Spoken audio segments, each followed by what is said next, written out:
Hey, everybody. Thank you so much for joining this 18th episode of National Cannabis News with me, Cassin, your host. We'll be going over the last week's news here. We're going to definitely hit on those cannabis busts. Lots of things going on around the country. Still a lot of arrests. I know, cannabis may be legal, but is it really? Probably not. And let's talk a little bit more about what's happening on Capitol Hill and around the country with our Canna US segment.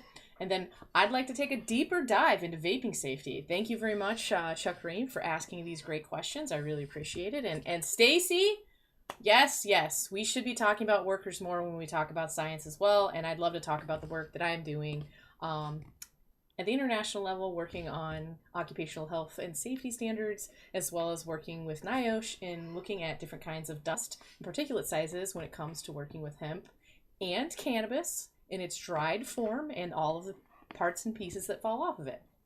And again, we always like to make a focus on what's happening here in Michigan, so we'll go ahead and cover that as well. If you are wondering what's happening in a state and I am not covering it, it's because you haven't asked. So it would be good to see you ask. I see that we have the chat going on here, guys. I will be here for Ask Me Anythings at the end of the hour. I am here to interact with you, to answer your questions, to make sure you are up to date on what's happening around the country and around the world in cannabis news. Yessie, I'm so glad to see you. It is very nice to see you today. I have missed you greatly. Let's go right into talking about cannabis busts. Okay, guys, so I know we have talked about this for months now. Cannabis may be legal for you to buy at a dispensary, but that does not necessarily mean that it's fully legal where you are. Even in places like Michigan, we're still seeing cases where people are being busted for cannabis, even though you have the right to home grow, even though the right to medical has been around since 2008. People are still being arrested. People are still being busted.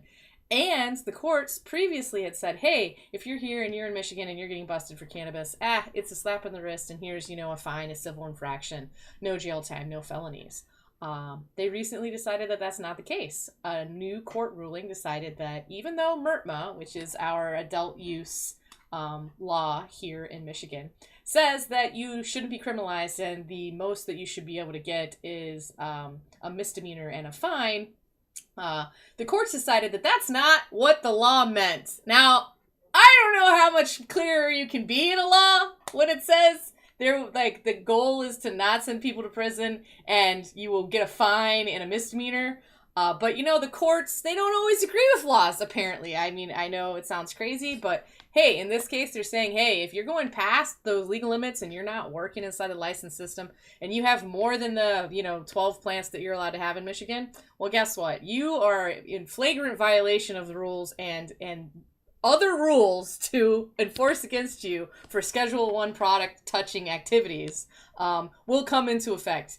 Now, I still find this to be really interesting because we have an attorney general in Michigan who clearly says that she doesn't want to be sending anybody or prosecute any crimes for cannabis in the state. And yet we still have judges and other prosecutors throughout the state who just obviously disagree and are still trying to do it. Guys, let's free the weed, okay? But again, hey, cannabis busts. People are still getting busted for this. People are getting busted in Indiana. People are getting busted in Oregon. Right? In Oregon this past week, a man was arrested because he accidentally blew himself up trying to make his own concentrates. In this case, what he was doing was both illegal and dangerous. He was arrested and harmed. His property was also harmed. This is one of those things. Like in Oregon, he probably could have gone to 4 different corner stores and got exactly what he was trying to make at home illegally, unsafely. So, is this natural selection happening here where people are being taken out of the sperm pool? I don't know. I hope that that's not the case, but really make better decisions, right? Use the systems that are available to us. We have worked long and hard to get these systems available to us. And I think everybody should be able to be doing stuff at home. But if your idea of doing something at home is to light a can of butane on fire and blow yourself up, you think again. It's not good for you. It's not good for your kids. It's not good for your neighbors. It's not good for anyone. All right. Moving right along from Oregon, we still are having lots of issues in California, everybody. They have decided that they're going to enforce against unlicensed operators throughout the state. They've also been actively pursuing those who are in the cannabis business that are working with any other kinds of drugs. So if you are like, hey, I'm a historical grower of cannabis, and now I'm also going to be working with ketamine, or I'm also going to be spending time with psilocybin, or I've also decided that this year I'm going to like make sure everybody has 8 balls of cocaine. Please know that they are alive and well out there with their drug enforcement activities, and they will take all your stuff and throw you in jail. California may have, tried to start this mission of legalization for cannabis, but they may also be the new leader in arrests and civil asset forfeiture for this plant, and nobody wants that. So please, please, please be considering that, and whether or not you want to be caught up in what's happening out there in California. I have said many times in the past, is the risk worth the squeeze? And I'm starting to really feel like with a commodity like cannabis, it's probably not. So really, you should be considering what you're doing and why. We don't want you to lose your freedom, and we certainly don't want you to lose your access to the plant. And if you're behind bars, you might not have access to the plant, right? All right. Fly all the way across the country, all the way to New York, and wow, are they still busting people in New York. I know it sounds crazy. You can literally have this stuff delivered to you, and people are still getting busted. They're getting busted all the time. Busting processors, busting unlicensed retail establishments, doing small-time busts of delivery drivers. I'm starting to wonder, is this how we want our taxes to be spent in New York? Seems a little crazy to me. Given, it's one thing if they're like, hey, I'm going to shut down, big $1 million operators that are choosing to operate without a license. It's another when you start going after like small mom and pop shops and individual home growers. That just seems kind of crazy. But here in New York, they've also started going after cultivators, and it makes you wonder, how long had that cultivator been there where they could always supplying the traditional market, and now they're being shut down, years later, because there's licensed operations. You really don't know, and it's a little frustrating to watch how everything's playing out there. It really seems unfair. And again, I'm for regulations that make sense so that anybody who wants to participate in the market can, so there's many people who want to have access to the plant can, and anything that's other than that is prohibition on the plant, and we don't want that, right? We don't want that because we don't want people going to jail for this plant. There's no reason to put people in jail for a plant that's been helping people for thousands of years. And yet we are in Oregon, California, and New York. We're also continuing to see that happen in Oklahoma, where this past week they doubled down with federal agents in Oklahoma knocking down unlicensed cultivators. That's right, I said federal agents are working with the state of Oklahoma to bust unlicensed operators. Now, this is a place that really strikes me as interesting, since in Oklahoma they have like the easiest path to getting a licensed operator in the country, and yet there are still dozens of people who are operating without a license. It's, I guess there are plenty of people out there that want to, be taxi drivers that don't want to have licenses either, right? Like at this point, though, if you are in Oklahoma and you're operating without a license, that's really kind of on you. Like, I don't want the enforcement activity to be happening, but it's so easy to fill out that paperwork. Why wouldn't you? It's like filing your taxes. But I guess there's still people out there that don't want to pay taxes, right? So who knows? And another broader, outside of the United States issue here that's been happening, guys, we are seeing international busts across the board, even in countries with decriminalization. Now, this is something that really strikes me as frustrating, right? So things are decriminalized for users, right? So they're not going to come bust me for smoking a joint in my own home, which is great. I appreciate that, although I don't smoke in my own home because smoking. But anyway, right? But here's the problem. If you don't allow people to grow in their homes, then where are they going to get the cannabis from? They're going to get the cannabis from a cannabis grower and maybe from a transporter. And those people are still being busted because what they do as drug traffickers hasn't been decriminalized, because things are still scheduled at the international and national levels here, right? And this is where we really need to, as a people, when you get to enjoy your bud, stand up for the guy who's growing it for you. Stand up for the girl who's bringing it to your house. Like, if you're not considering the fact that those people are still taking a risk for you every day so that you can have your decriminalized weed in your house whenever you feel like it, for a cheap price, no less. Like, that's not okay. We have to be the ones who are going to show up for ourselves, because the prohibitionists aren't going to show up for us, right? We have to be the ones that show up and say, hey, we want to have access to this medicine. We have to be the ones who want to show up and say, we should be able to grow in our own homes, just like we grow tomatoes. And if we don't, we are going to lose our access, because the people who are giving us access and taking the risk in order to give it to us are still being imprisoned, are still having their assets seized and forfeited, right? Now, it was almost 250,000 people last year in the United States. That's a lot of people to go to prison for cannabis. I know it sounds crazy, but it's still happening. It's something that we all need to work on together to make it no longer be that way. All right. So, enough about the busts. I know you and I both know that you know somebody who's been impacted by this war on drugs. And if you don't, at least you know me, and I have been impacted, right? So, let's do this together. Now, what kind of things could we be doing together? We could be potentially voting. At this point, we have two very different candidates for president of the United States.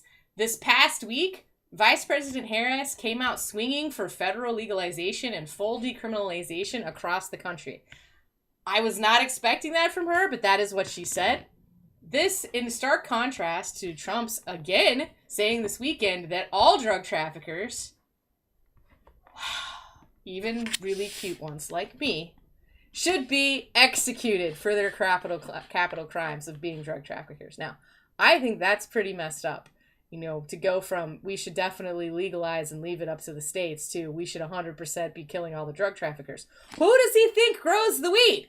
Who does he think brings it to his house? It's a drug trafficker, according to the laws, right? We need to fix that. And we've got one candidate that's saying that we're going to, and another candidate who's very confused about it as far as I can tell. He can't decide whether he wants to shoot all of us or let us all free the weed. I don't like that. I like a little bit more focus on like my future. I don't know how you guys feel about it. All right, and thinking a little bit more about what could be happening, the Supreme Court of the United States this week took a look at a case we have talked about on the show before. Let me just reiterate this. This is the Horn case. So this is a truck driver who was in pain and started using CBD products. Those CBD products were said to have not had THC in them. And when he got drug tested, it showed that he had THC in his system, even though he hadn't consumed any THC and he'd only been consuming these CBD products. Then he lost his job as a truck driver. And he's been suing all the way up to say, hey, I deserve damages because I can no longer work because I have lost my job because this product, which wasn't supposed to have THC in it, had THC in it. And the Supreme Court actually heard that case this past week. And I don't know how it's going to go, but they asked a lot of really good questions. And I think it could be a precedent-setting case, right? This could be an opportunity to say that, you know, just because you have THC in your system does not mean that you lose your job or that you are somehow consuming illegal substances, because CBD products are legal across the country. I think that is an interesting case to look at it. There is a lot of weird, normal Supreme Court stuff going on in this case. Specifically, they're trying to decide the difference between, like, has he been harmed or has he been damaged? Which I know they are the same. And yet, in our legal system, harmed and damaged are not the same. Because one has to do with your property and one has to do with your person. And I will tell you, that difference is one of those things that I like to call a legal loophole that only lawyers really understand. And it's probably because it's intentionally been made so that it can't be understood. They're really looking at this and saying that if they change it to pay him money for the harm that was done to him, that would be completely changing tort law throughout the country. And all I can think is, well, maybe if we just stopped treating people like they were criminals because they were consuming substances on their own time. Unless they were, like, I don't know, accidentally running over children with their semi-trucks, which also happens occasionally, but not usually because people are smoking weed, that we could I don't know, change that instead of trying to set precedents in tort law. But hey, you know, maybe I just make things a little too simple. You know, it's possible. I was excited at least to see that the Supreme Court of the United States is looking at a case that might have impact and set more precedents. Over the past few months, they've looked at other cases regarding things like whether or not a person was going to be able to have a weapon or purchase a gun while they were a medical cannabis patient, right? We're seeing this kind of stuff happen all over the country. So it's nice to see the conversation shifting. I am like mildly optimistic that we will get good change. All right, so moving right into what Chuck Ream asked, you know, he wanted to take a deeper dive into vaping safety because there's a lot of conversations about what's safe with vaping and what's not safe for vaping. And I think the bigger issue here is that there are actually two different classes of safe. One class is, will this kill you? Right? And the other class is, will youth want to use a product, whether or not it will harm them, right? And so with vaping, a lot of the issues with safety have to do with our vaping products, whether they're nicotine or cannabis or otherwise, enticing to youth, right? Because the idea is if youth are enticed to do basically anything that isn't like super wholesome and I don't know, probably related to sports and or school, it's somehow a bad thing and therefore causing harm, right?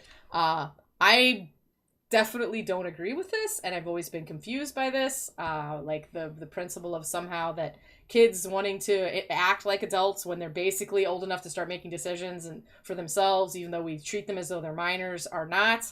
I mean, it really does. It just boggles my mind. Like, I know I was working when I was 13, but they treat 13-year-olds as though, like, we can't make any decisions for ourselves. But I had already decided that I wanted a job, where I was going to work, when I was going to work, what I needed the money for, where I was going to be going to school in the future, and that I was going to join the Army by the time I was 13. Granted, that's not every 13-year-old, but we shouldn't also treat them as they're infants, because clearly they do have opinions, even if they're rash, inappropriate, or adolescent, because they are in adolescence.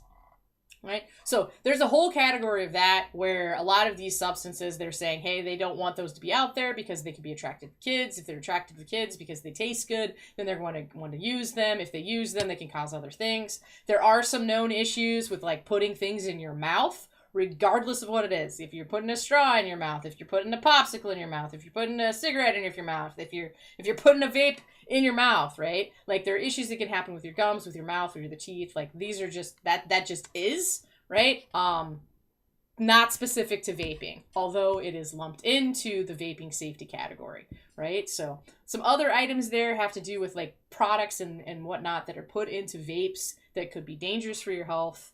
There's a lot of research that's being done right now on how vape cartridges, whether they're used for nicotine or for cannabis products, are made, the temperatures involved, the materials that they're made out of, how those temperatures and materials interact, and whether or not those interactions are creating aerosols that then you can inhale and then potentially cause harm to your cardiovascular system, specifically your lungs, but also like your esophagus and other things, causing different issues. There's been some speculation that, vaping may be leading to different kinds of cancers that we usually get in our mouth and our esophaguses.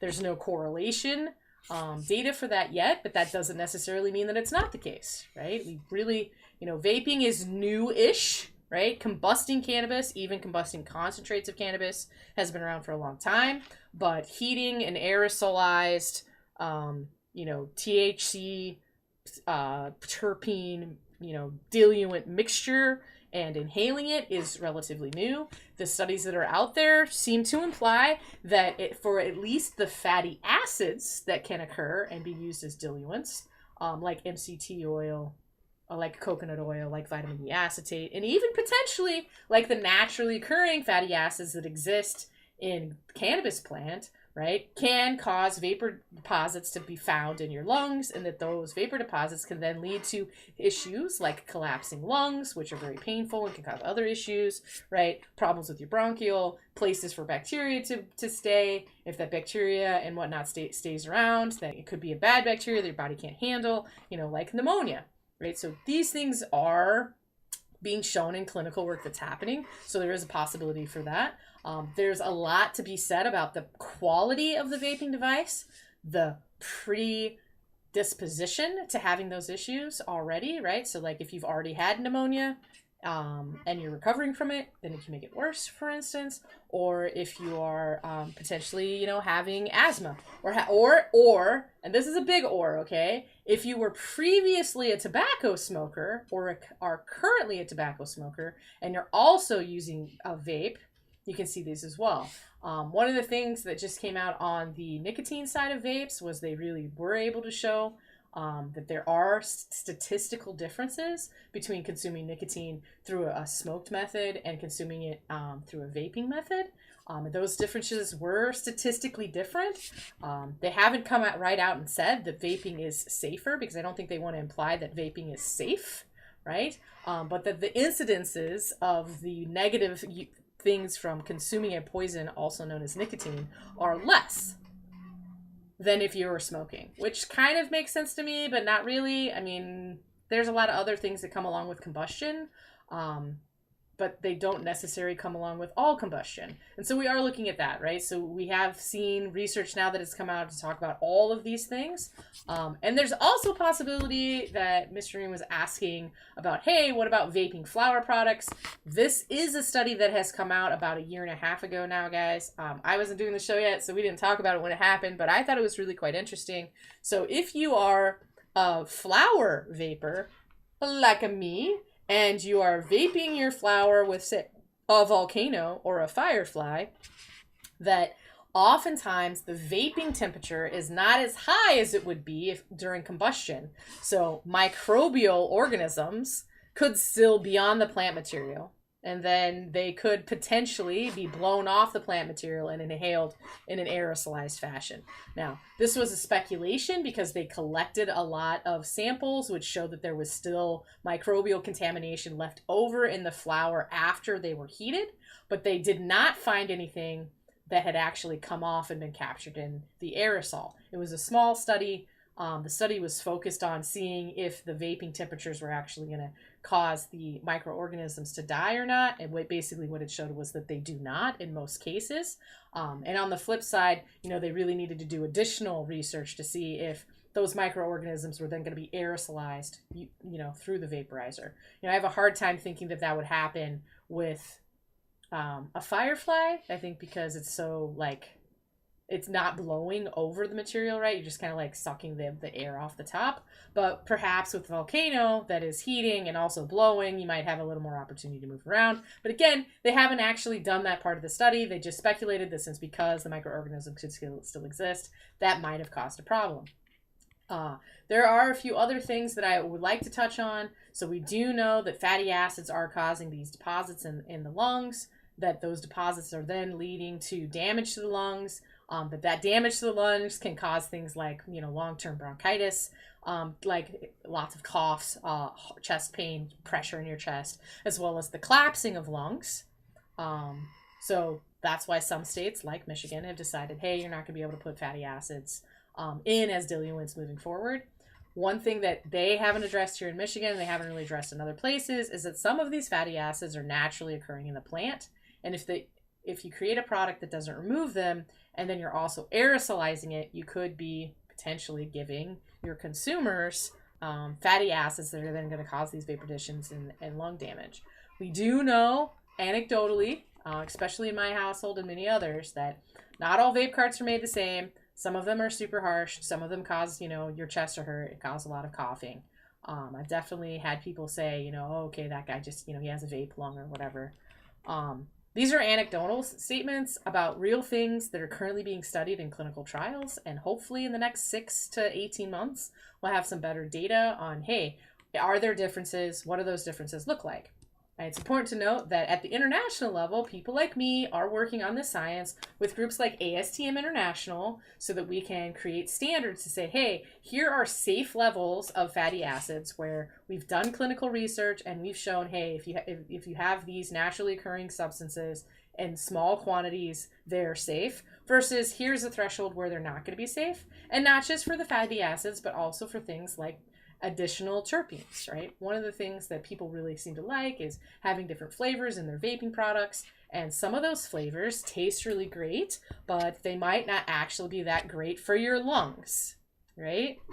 So it's not usually the case that you're aerosolizing a lot of terpenes and then inhaling them. So there may be some specific ones that you shouldn't be inhaling because they cause harm. It's also possible that there might be some specific ones that are totally fine up until a specific amount, and then once you get past that amount, they could cause harm. I like to think of it like, hey, if you put a little bit of vinegar on your skin, probably you're going to be like, hey, it smells like vinegar, but you're not going to be hurt. But if you put like glacial acetic acid, which is also vinegar, on your skin, it's going to really freaking hurt, right? And you might get a really bad burn. It could be such a bad burn that you have to go to the hospital and get it repaired, right? So there are various levels of the chemicals where things are okay versus things are not okay. And we are doing that scientific work right now. There's a lot of academics that are doing this work. There are organizations like my own with the Cannabis Consumer Advocacy here in Michigan that are trying to do this work, that we're collecting samples, that we're giving out stuff, and we're asking people to submit survey information. So there's definitely places for us to see that. Just today, actually, I met with a group from ASTM that is looking into vaping safety regarding the specific kinds of materials used to create atomizers and vaping devices. I know, super nerdy and also important, right? Because that is where everything touches. It's almost like a filter. The concentrate leaves through the ceramic atomizer or the alumina atomizer or whatever kind of atomizer you have, right? And is wicked in some way, and that is what heats it and then allows you to inhale it. So everything touches that, right? So having a standard on what that's made out of, how it's made, why it's made, etc. is kind of important. You know, for some time, I have been filling vape cartridges as part of my job. And not all vape carts are made the same. You know, some don't work at all, some leak, some break easily, right? So creating standards around that for both how consumers are safe and how manufacturing defects can be identified is part of what we do as an international voluntary consensus standards writing body. And I'm super glad to be a part of that. Speaking of writing standards, and to what Stacy had reached out about, you know, we don't often talk about what's going on for workers. I am leading a task force with ASTM International's D3704 on processing, which is on the occupational health and safety in the cannabis industry. We have in recent months met with government organizations, OSHA and NIOSH, talking about, hey, this is what we're trying to do and how we're going to get there. They are helping us with this process so that we can clearly identify methods and processes to protect workers from environments that come from working with the cannabis. And I'm pretty excited about that. That is something that is really passion for me, making sure workers are safe. I am a worker. I want to be safe. The people I work with, I appreciate as the humans that are here assisting me with all of the work. I want to make sure they're safe, and not just a little bit safe, but safe enough so that when they leave, they actually leave a little bit better when they arrive because I've paid them for their service, right? We are working on all kinds of different standards from everything on how you handle dust to how appropriate controls for working with material that you know is contaminated with heavy metals or pesticides or microorganisms. We're working on standards for how you would work with different kinds of media and different kinds of solvent that are used in the industry. We're working on how you would communicate that information. We're even working on, hey, what do you do when you're storing all those lithium batteries for your disposables? And what do you do with all of the used up ones that then need to be disposed of, right? Like, are these just thrown in the trash, or should we be doing something else with them? Do we need to have recycling programs, etc.?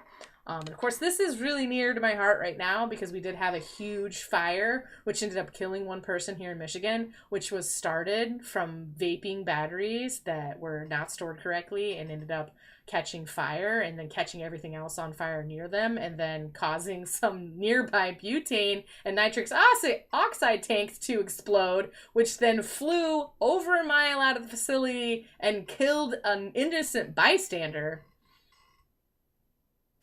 Yeah, that's why we need standards, guys, so that people know what they should be doing. Because I think at this point, some of the places where we are, we're just innovating so quickly that nobody has an opportunity to really figure out what they should have done until someone's actually been harmed. So thank you, Stacey, for always focusing on the workers. I really appreciate that about you and our friendship, so that you will, keep poking me to make sure I am thinking about them and talking about them as well. All right, guys. So we're halfway past. So if you've got questions and you're thinking about things, please feel free to ask. And I'm going to just ask in the chat right now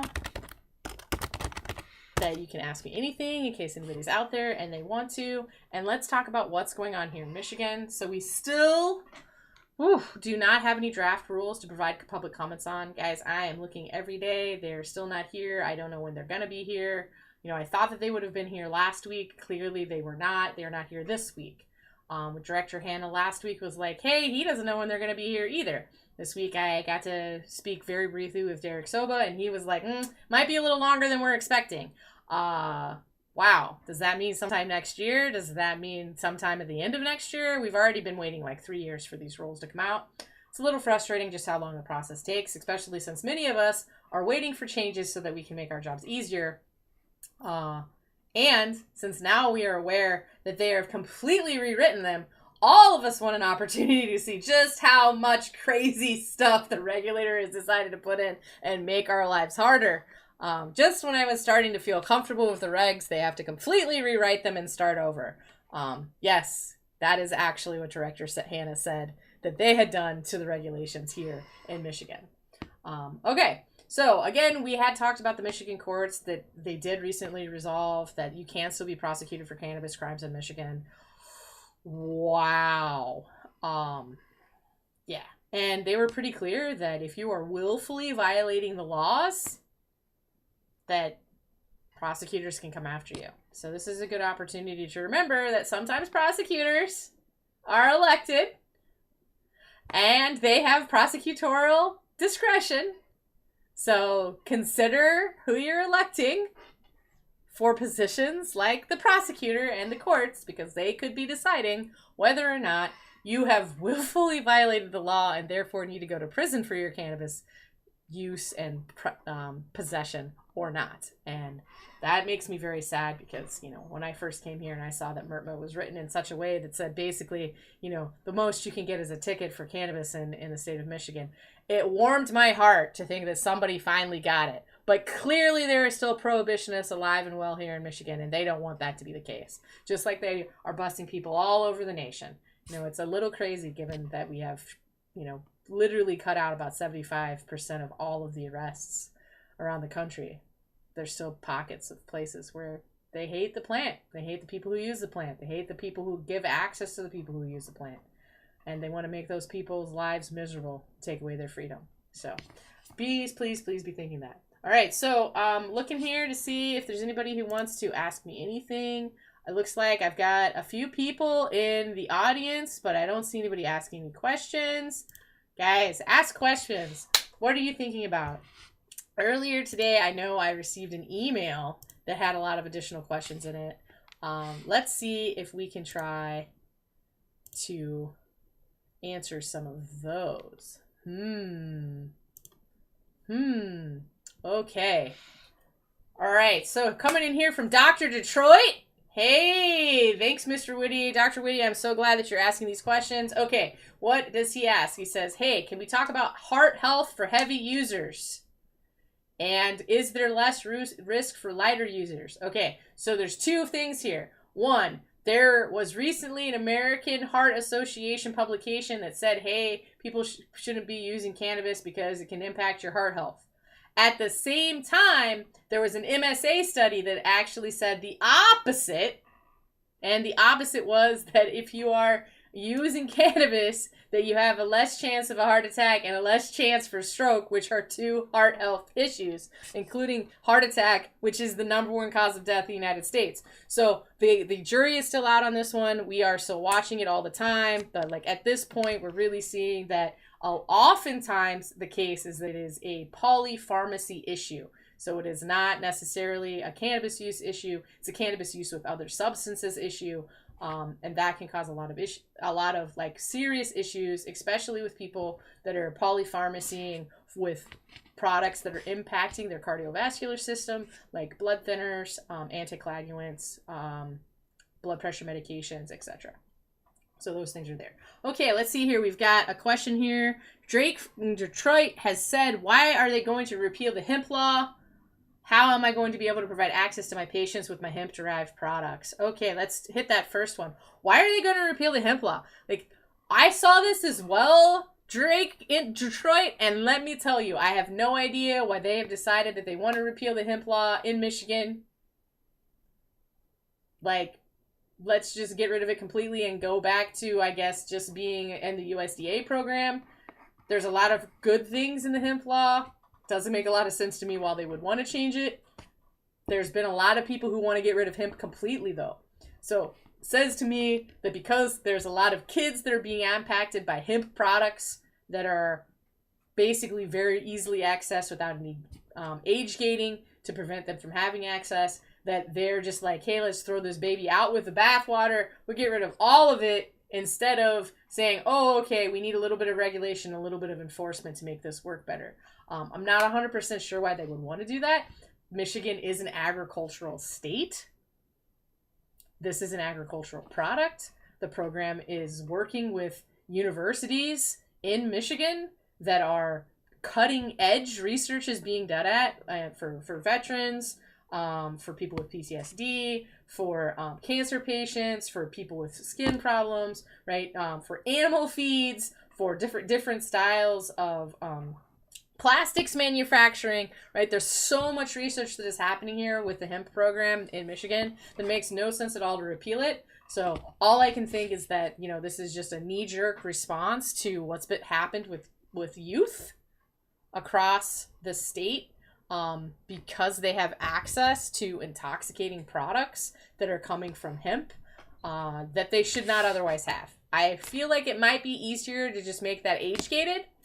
But, you know, if the government wanted things to be easy, we probably wouldn't talk about them like the government, right? Okay.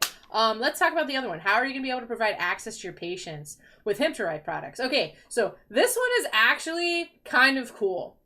So if they get rid of the law, the federal law will still cover it, which would be the USDA law, which would then allow you to have these products for your patients, as long as you weren't selling them out of state, right? Because you would have to be using like the interstate rules instead of the interstate rules. And that is possible for this to happen, so then you could have them. But I think the second problem there is with them creating additional uncertainty in the marketplace. Will you even be able to grow hemp here? Will you even be able to get it? Will you be able to process it the way that you need to be able to give it access? You know, it would, to me, it really would suck badly. Okay, it would be like very detrimental to Michigan if the only products that we can get that you would be able to help your patients with using those hemp-derived products would be those that we get from out of state. Especially because, you know, Michigan is such a great place to grow these products outdoors. Right, we have a nice growing season. You can get almost 2 full crops per year, if not 2 full crops, depending on the type that you're growing. You know, and you should be able to do that here so that you can treat patients right here in the great state of Michigan. You know, we are almost the number one. I think we probably will be at the end of the year the number one cannabis economy in the United States, and we almost surpassed Canada, which is an entire country that has federally legalized cannabis. So, you know, trying to say that we should take a portion of that cannabis economy out of the game just doesn't make any sense. But there are loads of prohibitionists and licensed operators out there that don't want to see any competition. I was reading about that just today. You know, with Nate from the lab was talking about, hey, like, why are you afraid of these products? Like, this is just one other level of competition. Your product is always going to be better, and, you know, compete. Don't destroy. Right? Don't quash. Don't, like, you know, get out the proverbial band stick, right? And hit somebody down with the police, because we know the war on drugs doesn't work anyway, right? So I feel like that's a great question. I really appreciate you asking that, Drake Detroit. If there's any other questions, guys, I'm going to go on to another question from Dr. Detroit here. Thank you, Dr. Whitty, for sending these in. He asks, how do we get black market to police safety versus greed? Okay.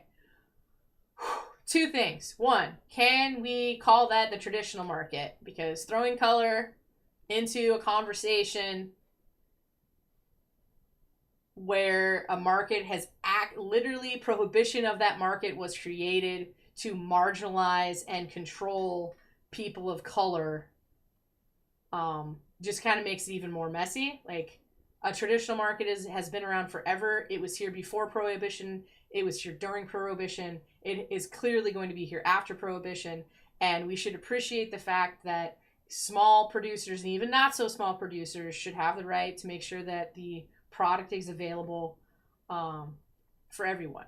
I would also mention that I am not sure that the traditional market is more or less safe than the licensed market.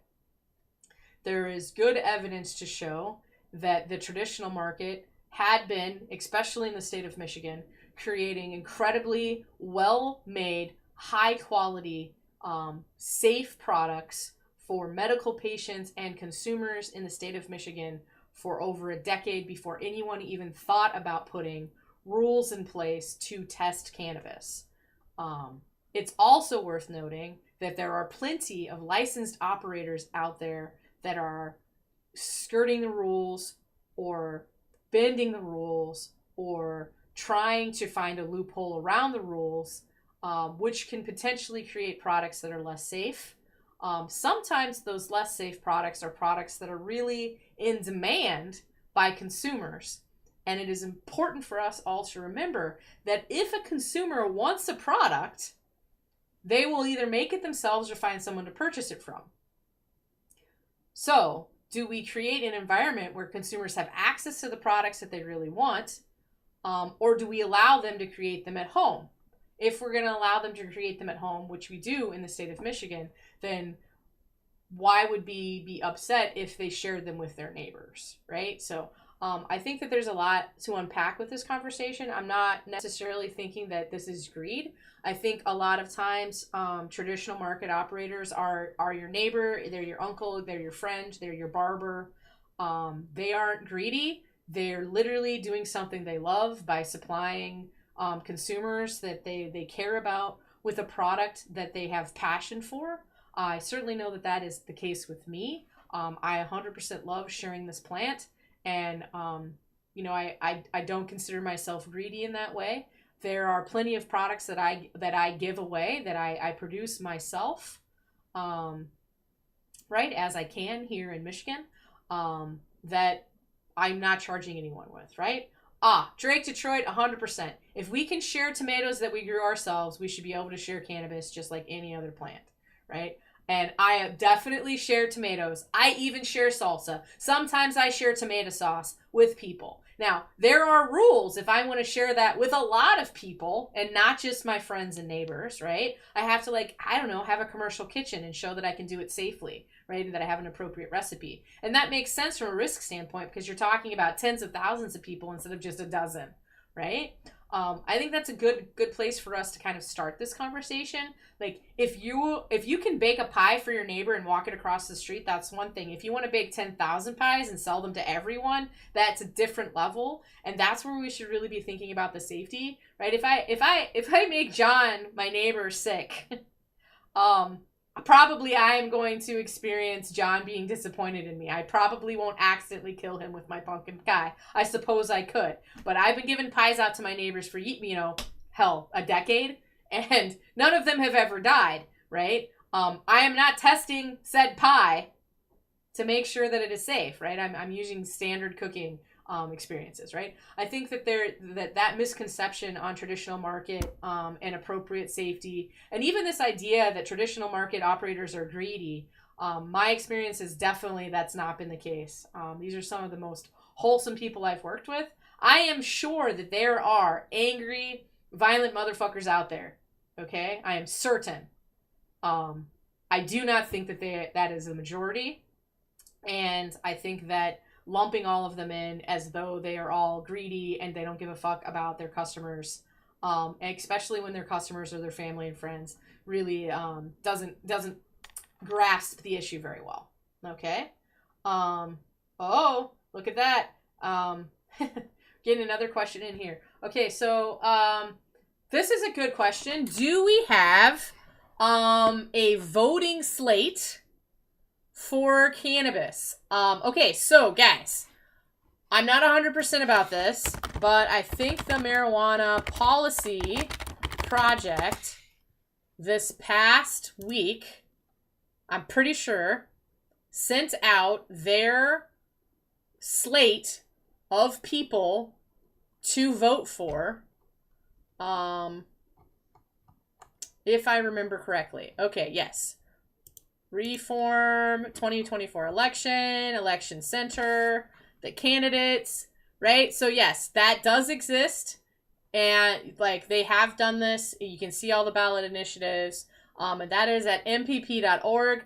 It's not always the best place. I always question everything I see about this, but you can see what the candidates have said, whether they are a governor, a senator, a local representative, if there's a ballot initiative where you are. And it's certainly what the presidential and vice presidential candidates have said about this. And it's really specific how it is. And I'm looking at it right now. It's incredibly specific. So the biggest difference right now between the two presidential candidates on this issue is that Vice President Harris has a campaign policy statement and page specific to cannabis legalization in the United States. And former President Trump does not have this. He has spoken about it, but he has not done anything more than say that he is going to vote for Amendment 3 in Florida, which would legalize adult use cannabis in the state of Florida. He hasn't made any campaign commitments or made any policy statements about it. He has, however, mentioned, several dozen times over the last 2 years that he thinks that all drug traffickers should be capital offenses and that police officers should be able to execute drug traffickers in the streets. He also seems to think that if we,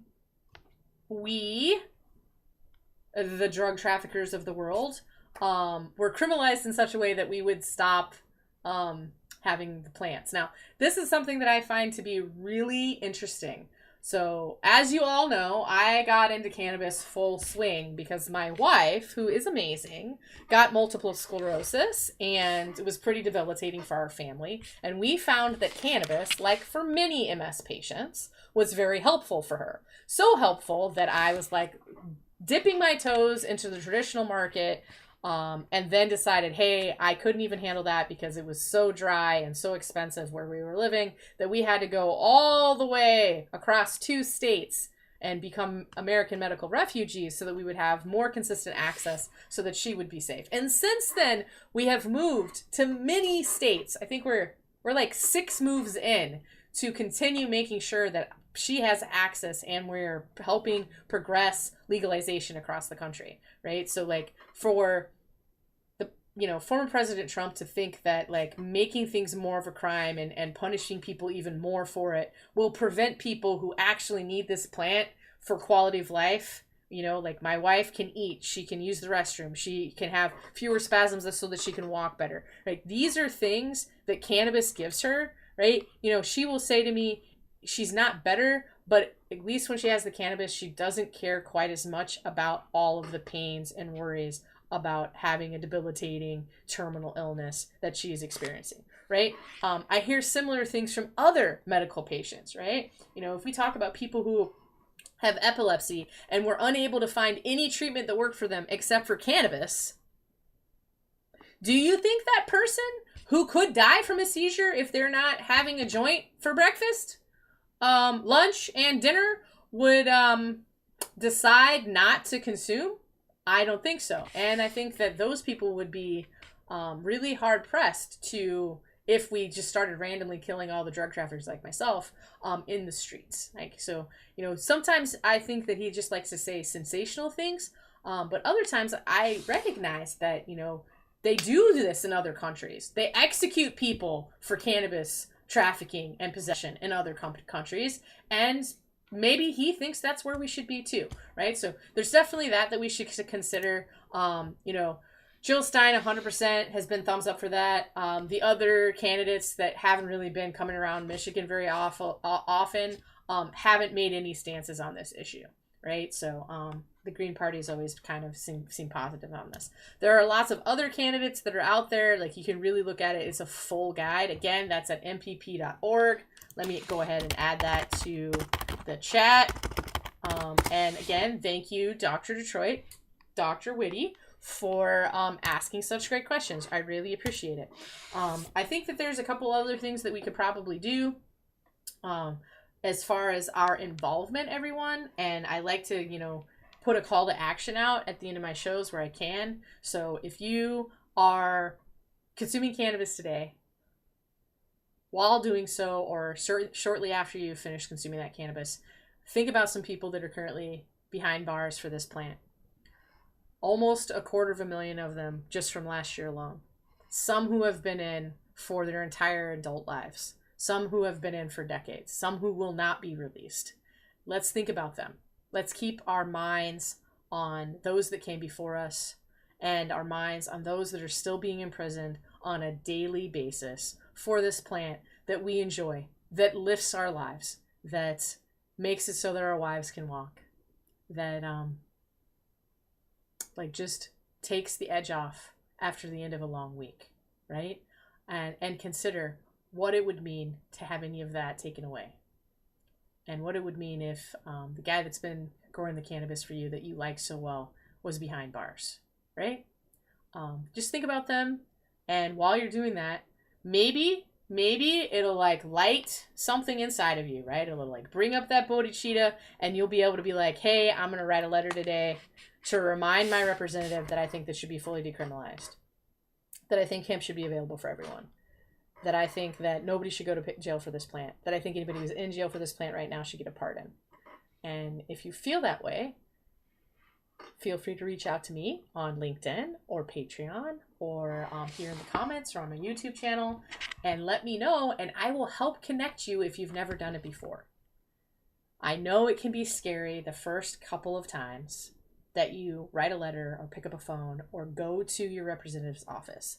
But once you start doing it, you'll realize that they really are people just like you and me, and they don't know if you don't tell them what's going on in your life. All right, so it's been a really great show. I am so glad that you guys were here with me. Thank you so much for these great questions. Thank you so much, Stacy, for asking about workers, and Chuck Ream for asking about vaping safety. Thank you, Dr. Detroit, Dr. Mike Whitty, for asking all these questions about health and safety and what's going on in the election. Thank you, Drake Detroit, for being here today and reiterating why it's important and asking those good questions about the hemp law. I also think it's a little crazy that those things are happening. I wish to hear from more of you. Guys, if you want to, you should definitely swing by, drop comments, put them on my LinkedIn, put them on my YouTube channel, put them on my Twitch channel, okay? If you ask me questions, I am answering them. I got questions over the last 3 days from people from all over the state of Michigan.